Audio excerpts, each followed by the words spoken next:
dedikasyon, kahusayan at walang sawang pagmamahal sa pagtatanghal. Ngayong gabi, muling mabubuhay ang entablado sa pamamagitan ng isang theatrical color guard concert na magtatampok sa pambihirang husay, pagkamalikhain at sigasig ng Siga Pilots Club. Higit pa sa isang pagtatanghal, ito ay isang pagbubukay sa 10 taong paglalakbay, 10 taong kwento ng mga hamon, tagumpay at mga pangarap na patuloy na nagbibigay kulay sa ating samahan. Malugod kayong tinatanggap ng National Parks Development Committee dito sa Concert at the Park. Isang gabi ng sining, damdamin at layunin. Isang paglalakbay ng musika, galaw at mga buluhang pagkukwento. Mga kababayan, samahan ninyo kami sa pagdiriwang ng isang dekadang husay at inspirasyon. Maligayang pagdating sa Jazz is Siga!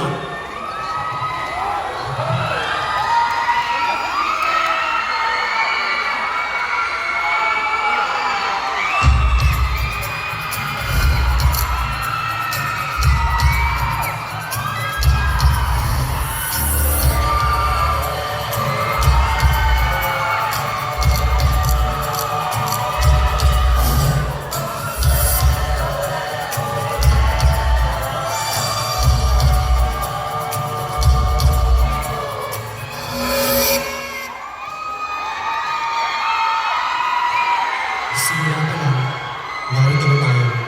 Tahimik ang hangin, pero may binubulong na kwento. Isang pangako na hindi pa malinaw. Pero ramdam mo na, may mangyayari. Dahan-dahan, nagsisimula ang lahat. Ito ang unang hintulong kwento.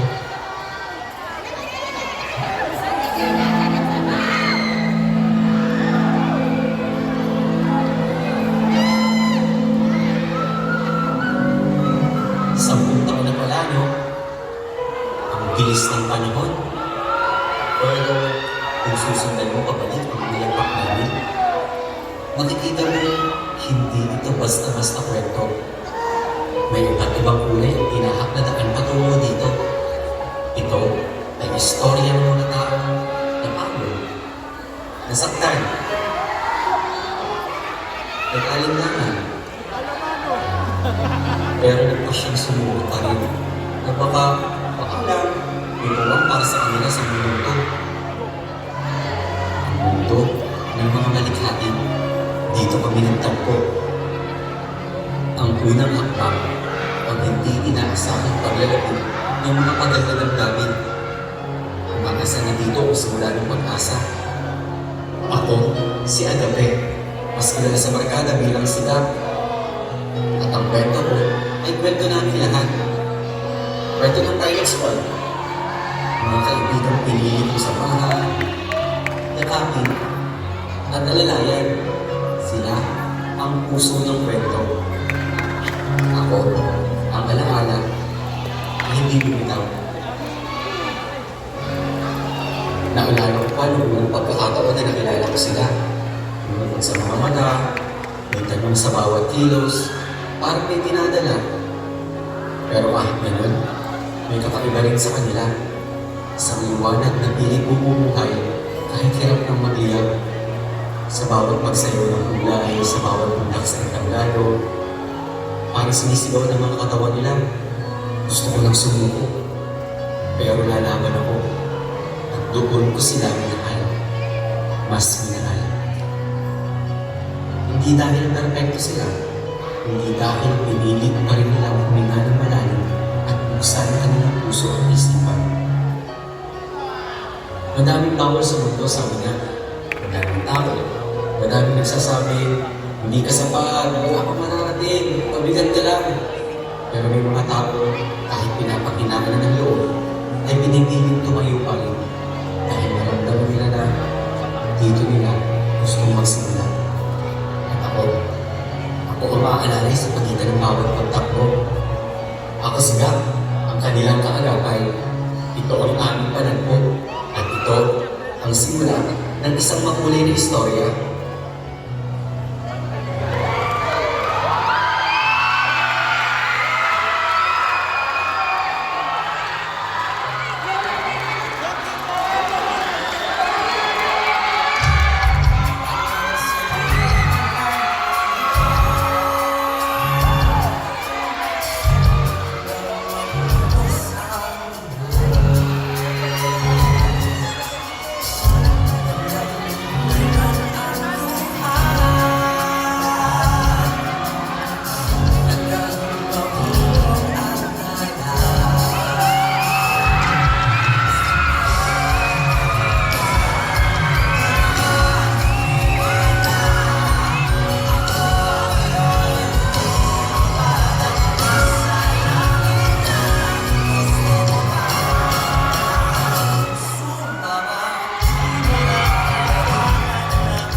mas lumalalim. Parang mga salita na nagiging pangako. Dito tayo binubuo. Hindi perfecto, pero totoo. Ito ang ikalawang yugto ng kwento.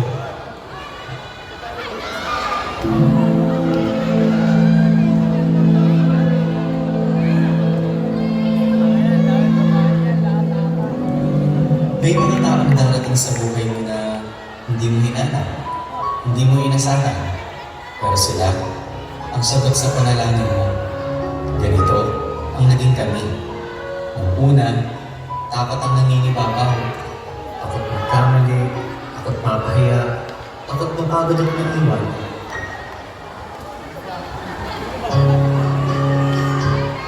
Pero sa bawat araw, natutunan namin tanggalin ang takot at buksan ang puso. Dahan-dahan, walang pilitan, walang kompetisyon. May yakap, may tawanan, may tiwala. At sa bawat pagtanggap namin sa isa't isa, parang unti-unti din ako nabuo. Huwag kang matakot na matulog mag-isa. Kasama mo naman ako. Dito sa yugto ng kwento, hindi kami naging perfecto. Pero dito namin naranasan ang tinatawag na tahanan, isang uri ng pamilya na binuo mo. Na binuo ka rin. Huwag kang matakot na umibig at lumuna. Kasama mo naman ako. Madaming sumgal, madaming tumaya. Oras, luha, lakas, tiwala. Pero sa bawat pagtaya, may gantimpala. Ang maramdaman mong buo ka ulit. Daming sumugal dahil sa pagmamahal na dito sila lalago. At habang binubuo nila ang isa't isa, mas lalo rin akong nabuo. Sa bawat halakak nila, sa bawat tahimik na pag-unawa, sa bawat sandaling hindi kailangan ng paliwanag. Nandun ako. At sa gitna nila, natagpuan ko ang sarili ko. Makapangyarihan ng pag-ibig na hawak mo sa iyong kamay. Pag-ibig ang bumuo sa amin. Ang pag-ibig na may sakripisyo, yung buwang para sa kahinaan, at nagbibigay ng lakas na magpatuloy sa gitna ng problema. Huwag kang matakot, hindi kita pababayaan kailanman. Dito sa pagbuo, natuto kaming sabayan ang lakad ng isa't isa.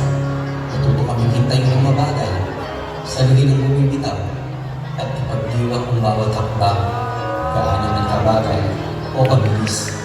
Buo kami, hindi dahil wala nang ulam, hindi dahil tinanggap namin ang lahat ng bahagi ng isa't isa. Kahit nangangapat, nanghihina, nagsusumikap at dinabuhin ang sarili. Ako si Gab, at dito ko unang naramdaman na hindi lang ako taga-alalay. Kasama ako, bahagi ako, mahal ako.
Sino ang paninindigan mo kapag wala ng kasiguraduhan?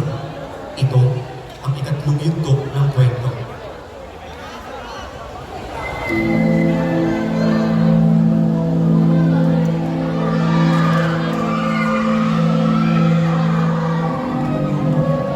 Akala ko, sapat na ang pagmamahal.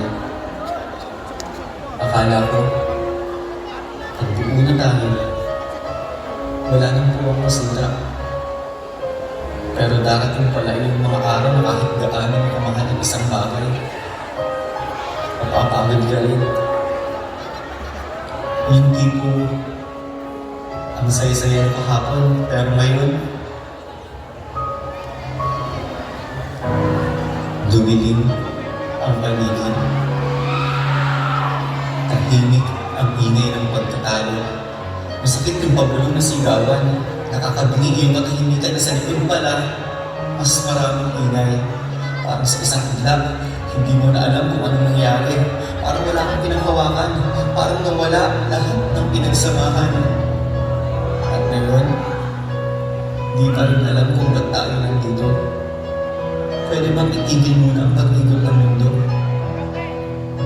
Nagkatinginan kami. Pero hindi na tulad ng dati. May tampo, galit, may tanong. Anong nangyari dito? Sino sa akin ang nagbago?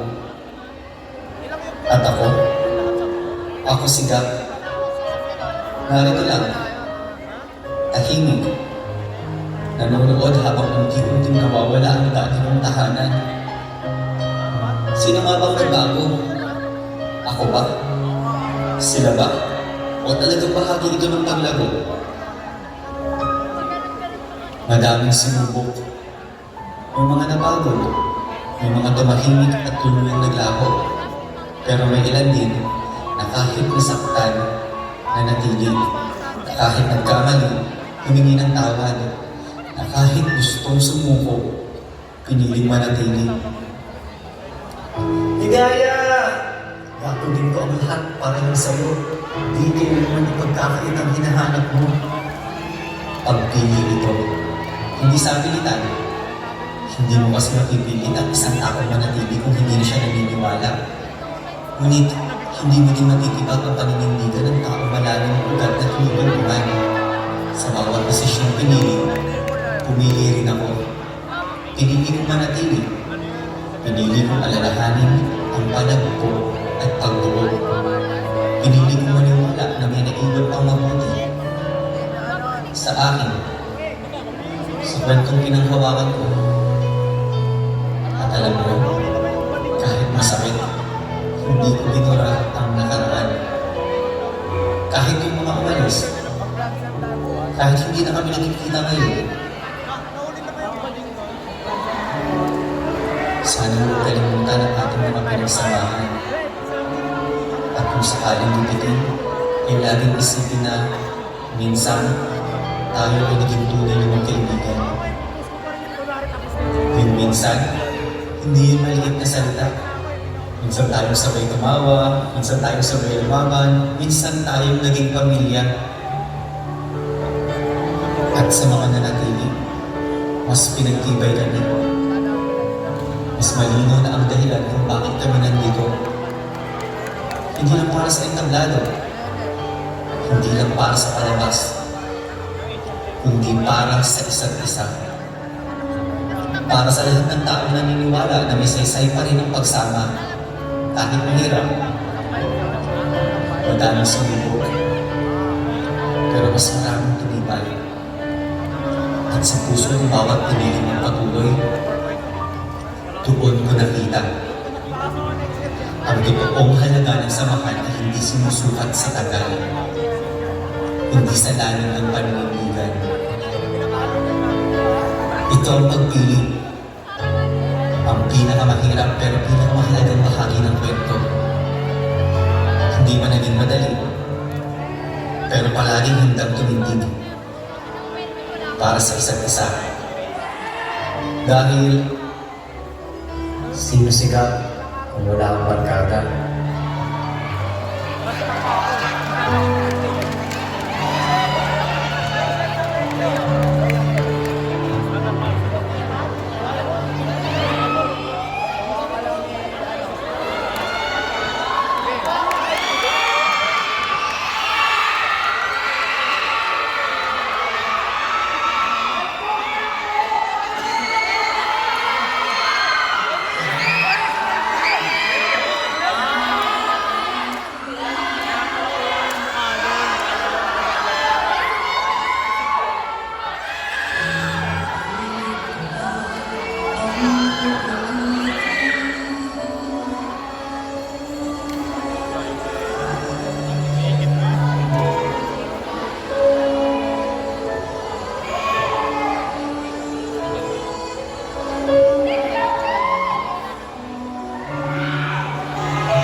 Hindi yung malaya, hindi yung masaya lang, kundi iyong nanatili kahit walang kasiguraduhan.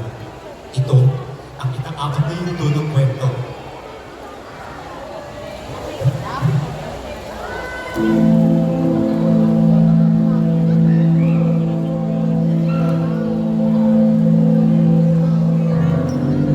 May mga kwentong kahit matapos na, hindi pa isasara ang pahina. Hindi sapat ang wakas dahil dala mo ito habang buhay. Sa dami ng dahilan para bumitaw, mas marami pa rin ang dahilan para manatili. Dito lahat namin tahimik, pero totoo. Ramdam ng bawat isa ang mangilan-ilang palakpak. Walang spotlight, pero sapat ang bawat yakap, bawat dinig, at bawat tingin na nagsasabing, nandito pa rin tayo. Nandito pa tayo. Nagpanagpo at naging bahagi ng pagbuo. Ang pagpili man ay naging hamon, pero ang pananatili ang naging tugon. Ang pagpili ay hindi sinusukat sa kung sino ang kasama mo, kundi sa pagtanggap ng mga bagay na walang kasiguraduhan. Kahit mahirap itong panindigan, ngayon, papalapit na sa dulo ng yugto. Sa katahimikan maririnig ang kawakasan. Sa mga titig ang kasiguraduhan, ramdam ko na ito ang panahon ng pananatili. At sa katahimikan ito, nakita ko sila. Magkahawak ang kanilang mga kamay at walang kamalay-malay na tinuruan nila ang puso kong magmahal ng tunay. At habang kami nakatayo sa pananatiling pinili, hindi kailanman makakalimang tumingin sa mga taong nagmamahal sa likod ng eksena. Sa mga unang nakasama at nagtiwala. Ngayon, ang oras ng pasasalamat para sa pagmamahal, suporta, pag-unawa, at mahabang pasensya na walang hinihinging kapalit. Kayo ang natinig na hindi man laging naririnig. Kailan may hindi nawala. Kaya bago tuloy lumiban sa susunod na pahina. Sa bawat kaibigan, pamilya, at taga-suporta, kasama kayo sa kwento ng 10 taon at sa mga makakasama pa namin sa mga susunod na tuwa at tagumpay. Huwag kayong bibitiw dahil hindi ito ang wakas. Sigap nagsisimula pa lang, nagsisimula ulit at may galak sa bagong kabanata. Dito, kayo mismo ang may akda. Jess is sigap hanggang sa susunod na dekada ng mga bagong lathala.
daan sa pagiging color guard, naranasan ko ang tagumpay at pagkatalo ng nagpatibay sa akin. Maraming salamat, Sita.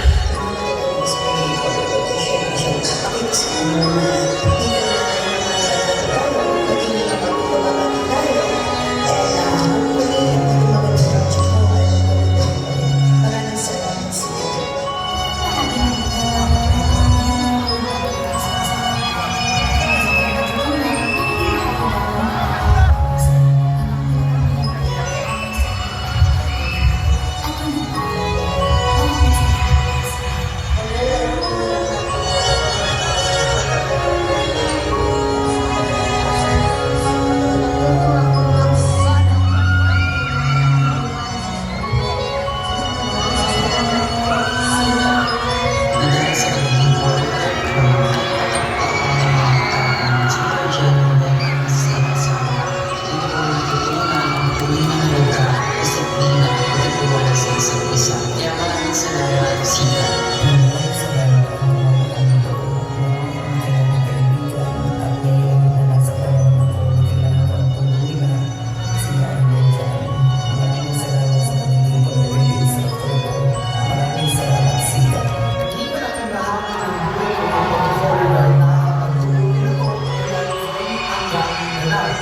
Dahil